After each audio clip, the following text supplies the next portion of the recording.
जो भी आप में से अपनी जिंदगी आना ज़रूरी है, जो जिंदा हो तो फिर जिंदा नज़र आना ज़रूरी है। इस देश को नौकरी मांगने वालों से ज़्यादा नौकरी देने वालों की ज़रूरत है।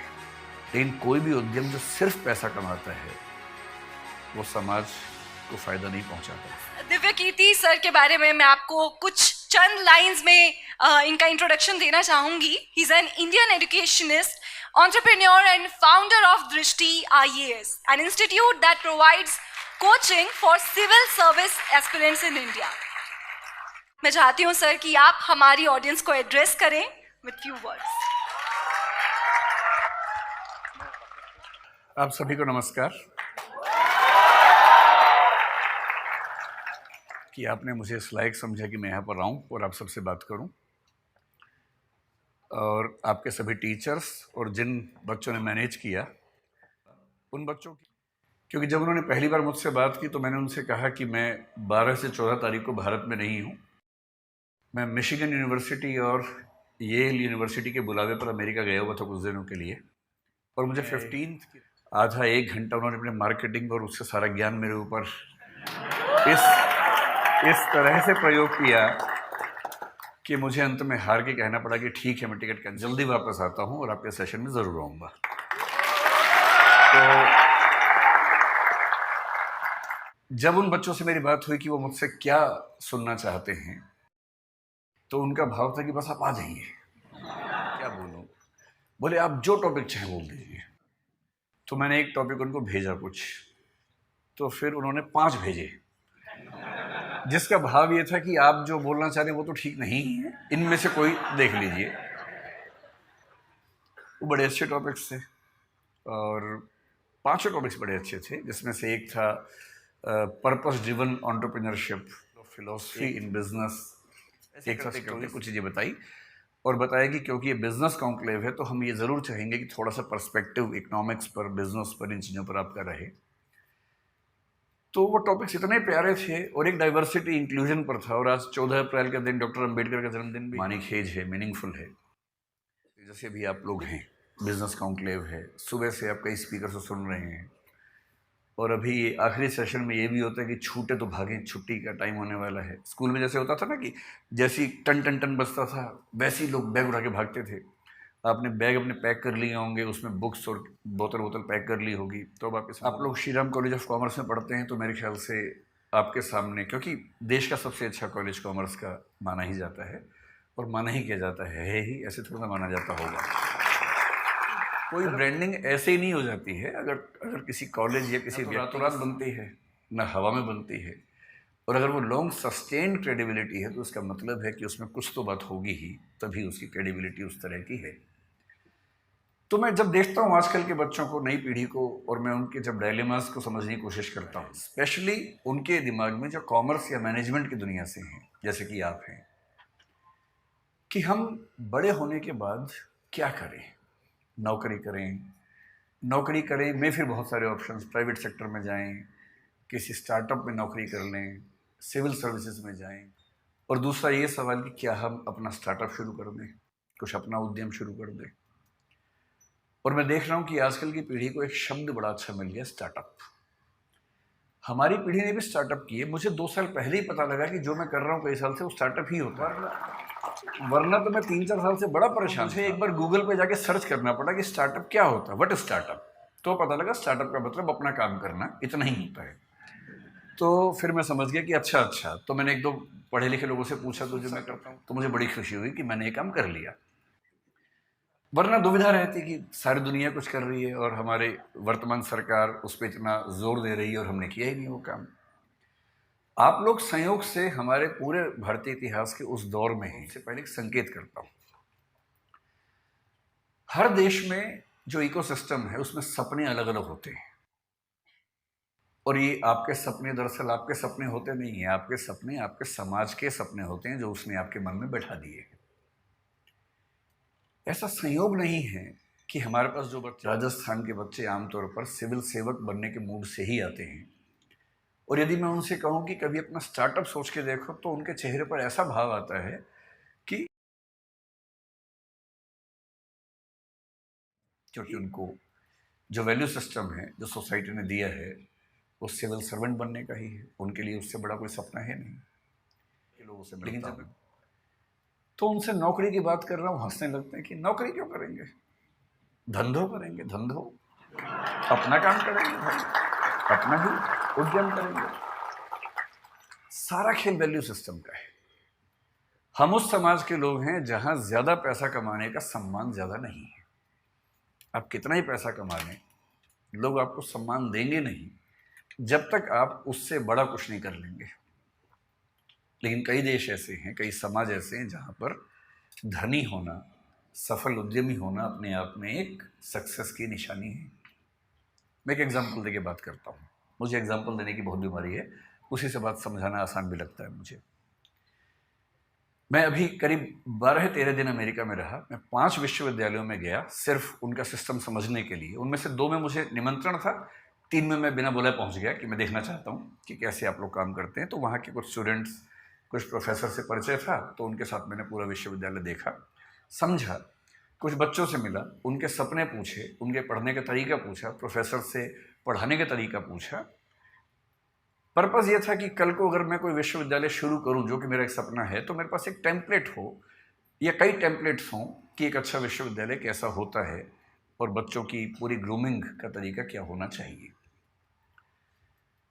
तो उन्होंने सब मुझे बताया। मैंने वहाँ जो बिजनेस पढ़ रहे थे, 1-2 बच्चे जिन्होंने बिजनेस स्टडीज़ पढ़ा हुआ था मास्टर्स लेवल पर या ग्रेजुएशन लेवल पर, और मैं अच्छे यूनिवर्सिटी की बात कर रहा हूँ, मैं यूटी ऑस्टिन की बात कर रहा हूँ, मैं मिशिगन यूनिवर्सिटी के रॉस स्कूल की बात कर रहा हूँ, मैं कोलंबिया यूनिवर्सिटी की बात कर रहा हूँ, इनकी बात कर रहा हूँ जहाँ पर पढ़ना किसी के लिए बहुत बड़ा सपना हो सकता है। वहाँ जिन लोगों ने बिजनेस स्टडीज़ की पढ़ाई की, उनसे मैंने खूब बातें की, 1-1, 2-2 घंटे बात की, और अंत में एक कठोर सवाल पूछा। मैंने कहा 2 बातें बताना सीधे सीधे। एक तो ये कि यहाँ से पढ़ने के बाद क्या पैकेज मिलेगा तुम्हें। वो थोड़ा चौंक जाते थे कि कितना सीधा सवाल पूछ लिया।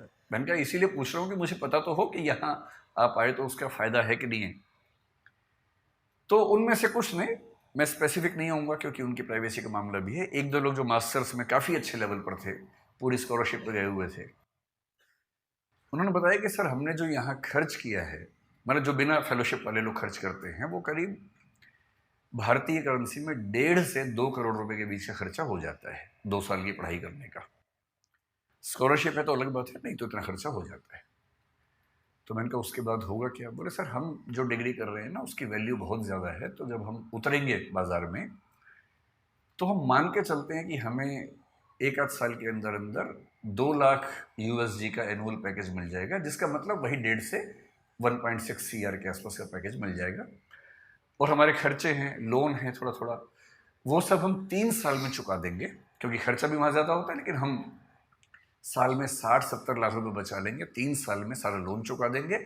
तो 2 साल की पढ़ाई का बोझ 3 साल में उतरेगा। उसके बाद हम लगभग $2 लाख हर साल कमाएंगे और लगभग $1 लाख साल का बचा लेंगे, जो कि भारत के हिसाब से काफ़ी ज़्यादा आय का मामला है।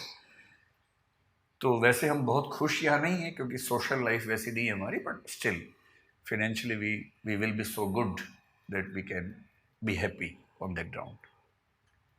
तो मैं उनसे बहुत प्रभावित हुआ। मैंने कहा वाह क्या बात है, आप खूब सफल हों, अच्छे उद्यम करें, और जैसे जैसे आगे बढ़ेंगे फिर तो पता नहीं क्या होने वाला है, बाद में 2 लाख से बढ़ के 2.25 होगा, 2.5 होगा। मैंने कहा सीधे बताओ कि 20 साल बाद कितना होगा? काफ़ी सोच के बोले कि सर जो 2-3% लोग हैं सबसे शानदार, वो 20 साल बाद शायद $3 लाख के आसपास भी आ जाएंगे, 2.5 करोड़ कमा लेंगे। मैं बड़ा खुश हुआ। मैंने कहा चलो भारत का हर बच्चा वहाँ जाके करोड़पति हो जाए, इससे बड़ी खुशी की क्या बात है। सारा वहाँ खर्च तो ना करेगा, यहाँ भी तो भेजेगा वापस करके, तो रेमिटेंसेस हमारे पास आएंगी, तो हम इस बात से खुश हो सकते हैं। फिर कल मैं न्यूयॉर्क में था, तो वहाँ से जब मैंने टैक्सी पकड़ी JF कैनेडी एयरपोर्ट के लिए, तो मेरी आदत है कि मैं जब टैक्सी में जाता हूँ तो जो टैक्सी ड्राइवर है उससे खूब गप्पे मारता हूँ आधा 1 घंटा। वो पक जाता है मुझसे बात करते करते हैं। लेबनान के मिलेंगे, कुवैत के मिलेंगे, और जो मुझे कल मिला काजिकिस्तान का, हाँ काजिकिस्तान का मिला, ताजिकिस्तान का सॉरी मिला। प्यारा सा बच्चा था। मैंने उससे उसका नाम पूछा, अच्छा सा नाम था पर मुझे याद नहीं है क्योंकि नाम कुछ अलग किस्म का था। अगर आपको उसे कहीं कोट कर सकूं, क्योंकि मेरा काम ही ये है कोट करना जगह जगह जाके, तो मैंने एक नोट बना रखा है, takeaways of USA trip 2023। उसमें जो आखिरी स्टडी है ताजिकिस्तान से, मैंने उसको इंग्लिश नहीं आती थी, ताजिक भाषा आती थी जो मुझे नहीं आती थी, उसे हिंदी भी नहीं आती थी। अच्छा, ऐसे में क्या होता है कि इशारों की भाषा में काम चलता है फिर थोड़ी देर के बाद तो, और इशारों की भाषा यूनिवर्सल है। और अंग्रेजी था, आई गो ताजिकिस्तान ईयर, तो इतना बात समझ में आ गया था कि साल में एक बार जाता है। तो इस तरह से सिंटेक्स के बिना जो भाषा काम करती है उस भाषा में काम चल रहा था। तो मैंने पहले उससे पूछा व्हाट्स योर नेम, उसने घूर के देखा, मैं कहा नेम, वो समझ गया नेम पूछ रहा है, तो उसने बताया गैराटी। फिर मैंने कहा एज, तो उसने कहा 23 ईयर्स। भारत में फूफा लोग इतना करने के बाद तो रिश्ता तय कर लेते हैं, तो उस चेहरे पर भी ये भाव था कि क्या ये रिश्ता तय करने वाला है। तो मैंने उससे कहा नहीं मैं तो कुछ और पूछना चाह रहा हूँ। फिर मैंने कहा गैराटी कब से हो अमेरिका में? तो उसने कहा 1 ईयर। तो मैंने कहा वीज़ा कैसे मिला? पॉलिसी काम करती है, हर देश से कुछ लोगों को मिलता है, तो उसमें उसको मिल गया होगा। तो मैंने बहुत सहानुभूति के भाव से पूछा, मैंने गैरेटी कितना कमा लेते हो यार? मुझे लगा बोलेगा बहुत कम कमाता हूँ, इस भाव से थोड़ी सी टिप मिल जाए अंत में, और मैं उसको बहुत खुश होकर $10 की टिप दूंगा और एहसान कर दूंगा अंत में, मुझे भी खुशी हो जाएगी। तो उसने कहा कि ऑलमोस्ट 80 से गुणा करता है वहाँ जाके, जो भी फिगर सुनता है खटाक से गुणा करता है। मैं घबरा गया, भाई ये तो बहुत ज़्यादा कमा लेता है, इसका मतलब तो बहुत ही ज़्यादा कमा लेता है। मैंने कहा अच्छा। फिर मैंने कहा how many days in a week you work, क्योंकि वहाँ सब 5 दिन काम करें, 2 दिन मस्ती करते हैं। बोले ऑल 7 डेज, क्योंकि मस्ती तो वहाँ के लोग करते हैं ना, बाहर से जाते हो तो भविष्य में मस्ती करने के मूड में होते हैं, अभी मेहनत करते हैं।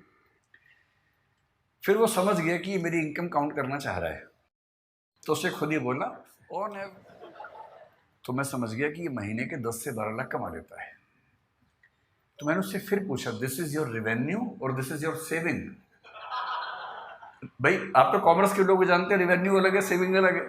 नेट इनकम है कि ग्रॉस इनकम है, उसी में सारा खेल हो जाता है। और वैल्यूएशन की दुनिया इसी खेल पे चल रही है कि कुछ का कुछ बोल के वैल्यूएशन करवा लेना है। तो उसने कहा दिस इज माई सेविंग।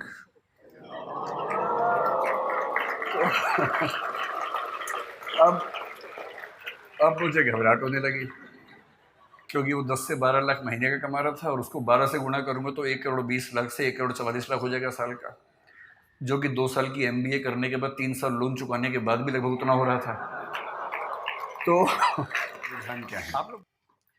तो मैंने बड़ा हौसला मन में रख के सोचा कि कहीं तो MBA वालों को ऊपर उठाऊं।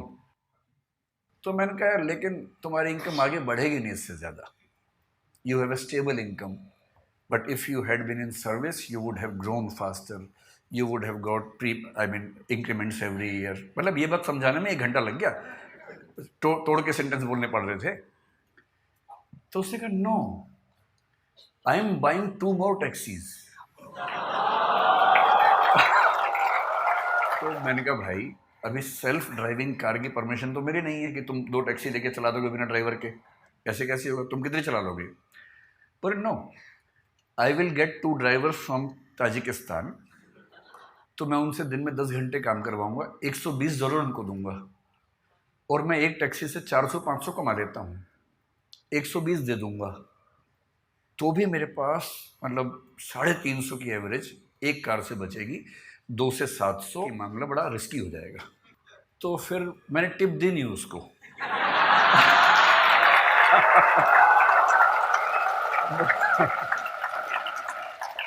मुझे चिंता थी कि जब मैं उतरूंगा कहीं वो मुझे टिप ना दे दे थोड़ी सी, कि भाई थोड़ा आप चिंतित हो गए होंगे, अगर आपको टिप चाहिए हो तो आप ले सकते हैं। और मज़े की बात क्या बोला, साथ में पढ़ाई भी करता है वो, इस सब के साथ साथ वो ऑनलाइन या हाइब्रिड करके कुछ पढ़ाई भी करता है साथ साथ।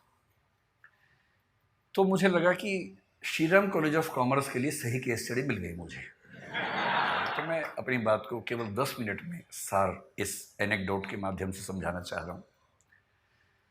आप लोग अभी युवा हैं, जिंदा हैं और सपने देखते हैं। जिंदा होने का मतलब वो नहीं होता है ना, ये मतलब होता है जिंदा। एक बहुत प्रसिद्ध शेर है, उसूलों पे जो आँच आए तो टकराना ज़रूरी है, जो जिंदा हो तो फिर जिंदा नजर आना जरूरी है। तो मैं इसलिए कह रहा हूँ कि आप लोग ऊर्जा से लबरेज युवा हैं और अभी आपके सपने देखने की उम्र है। जिंदा तो बहुत लोग हैं, लेकिन कुछ लोग जिंदगी ढो रहे हैं, घिसट रहे हैं, और आप भरे हुए हैं। मांगने वालों से ज्यादा नौकरी देने वालों की जरूरत है। और हम अपने अभी जो सरकारें हैं हमारे पास, सेंटर में भी, कुछ स्टेट्स में भी, और किसी मामले में आप उनसे सहमत हों असहमत हों, समर्थन करें, विरोध बना दिया है। और यदि ऐसा बना ही दिया है और फिर श्रीराम कॉलेज ऑफ कॉमर्स, वो उसके बिना अगर वो भी नौकरी ढूंढते रहेंगे तो फिर देश कैसे आगे बढ़ेगा। है कि चुपचाप जिंदगी गुजार लेनी है तो ठीक है, कीजिए नौकरी। नौकरी करनी है, साथ में कुछ किताबें लिखनी है तो कीजिए नौकरी। तो सबसे अच्छा विकल्प है उद्यम। और उद्यम का मतलब केवल आर्थिक उद्यम नहीं होता है।